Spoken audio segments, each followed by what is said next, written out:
Hi guys, welcome to my channel. In this video, I will summarize to you chapter 6 of The Price of Tomorrow, The Future of Intelligence. If you're interested to know the content, you need to keep on watching. Artificial intelligence is an example of a general-purpose technology, which means it can affect an entire economy and drastically alter society. This is similar to electrification of the world in the early 20th century. The economies will need to go through dramatic changes because many jobs were eliminated by electricity, and workers needed to be retrained for new jobs that hadn't existed before. When electrification intensified, economies at first suffered and lost jobs, but then increasingly flourished as the new technology created new industries and countless new jobs for the transitioned workers. If AI will create more jobs in the future than are destroyed in the present, then there will need to be vast retraining of the population into new jobs. We can also expect social upheaval similar to what happened as electricity transitioned economies. But what if AI doesn't create more jobs in the future? What if it doesn't just take the ones in the near terms but starts to take more and more jobs? The solution we are putting in place today, expecting a coming job boom, could create a more dangerous world. Maybe general-purpose artificial intelligence is still decades or more away, but it is not if but when it arrives. Artificial intelligence is only the natural next stage in a long trend of growth in information and knowledge, a growth that is doubling with proliferation of technology. It's almost incomprehensible that in our lifetimes, maybe even quite soon, our long-term reign at the top of the intelligence ladder will fall to machines. Until recently, that outcome seemed like science fiction. But the explosion in knowledge and the positive feedback loop from learning is accelerating to the point that we are finding it hard to keep up with the changes. Our intelligence, our ability to master the world around us, is actually derived from other people, their thoughts, inventions, and science, which we have in turn continued to build upon.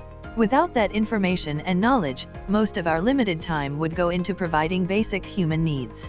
Throughout our history, it is our collective growth of knowledge that is the real driver of what we deem intelligence. We have had written language for millennia now, and it has enabled those who knew how to use it to increase their store of understanding. Various forms of printing existed for hundreds of years, but they were slow, expensive, and as such only available to small parts of the population. The printing press led to the mass storage of information, effectively allowing the human brain to be extended to books where information could be recalled at will. Besides allowing wide distribution, it also encouraged the criticism and debate of ideas. Authors could share their new ideas and have them tested and confirmed or refuted by others. The process involves, first, observation, including rigorous skepticism. Second, formulating a hypothesis. Third, making a prediction that can be determined to be true or false. Finally, experiments and testing to determine the validity of the hypothesis. The process continually repeats, allowing better and better hypotheses to be tested and confirmed. The printing press recorded and stored information and, with it, delivered the ability to correct errors to a much wider audience. This gave rise to the Age of Enlightenment, also known as the Age of Reason. In a world that seems more divisive with each passing day, it is worth remembering that intellectual debate to find better answers is the goal of science and the very thing that has allowed great leaps forward for mankind. Just like the exponential effect of pennies doubling or grain of rice on a chessboard, extending our brains to books and refining and extending ideas that came before us allowed our knowledge to increase exponentially. The more information there is, the more correction it needs. In 1950, Alan Turing published a paper titled Computing Machinery and Intelligence, where he proposed a test called the imitation game, now commonly referred to as the Turing test. In the test, a human evaluator would have a conversation with two others, one being a machine and one a human, and the test would be passed when the human evaluator could not distinguish between the human and machine. Breakthroughs. We think about information. We need to transmit information in the simplest form and realize that to do so, information must not be confused with meaning. We rarely hear information in exactly the same way the person sending us the information means it. Instead, we attach our emotion to the information and often change the message as a result.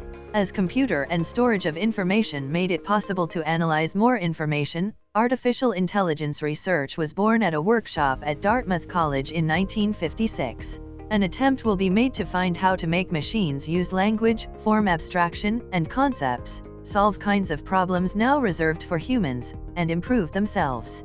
A computer could solve any problem if it had a prior probability and enough data and compute power to continually adjust that probability. In 2016, Google's DeepMind program AlphaGo beat one of the top players in the world, Lee Sedol, in a match that made history. AlphaGo's program was based on deep learning, which was trained using thousands of human amateur and professional games.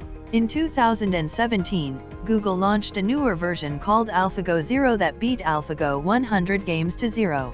Understanding only the rules of the game, AlphaGo Zero became its own teacher, playing itself millions of times and through deep reinforcement learning getting stronger with each game.